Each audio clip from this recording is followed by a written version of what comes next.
it was at that time, from April, May, and June, we began creating we created several scenarios, trying to guesstimate it through the uncertainty what our year might look like fiscally. But we created a phase one, phase two, phase three discussion point. Phase one was playing 12 football games with less fans and playing a full men's basketball season. We worked on that immediately because that was the mode we were in. And we knew that we would have to reduce our expenses because we knew our revenue would be decreased.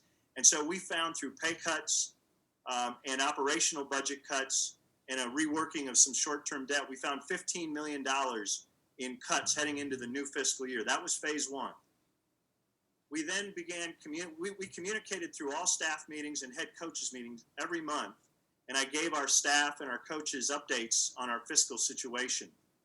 Sometime in June or July, we shared with them in May that if we hit phase three, if football isn't played, we told them there would be position cuts, there would be more compensation reductions, and going back to May, we started to talk about the possibility of having to eliminate some sports.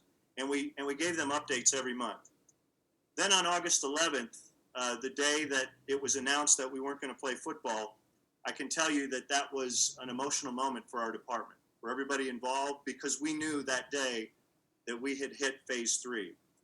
And so that day, we had several staff members who reached out to us. We had already, we had to start meeting with them to talk about reducing positions.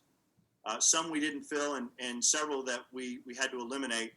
We had to take, in addition to the pay cuts we had already eliminated, or we had already implemented, we had to then add to that furlough days, and we're still going through that through the end of this year.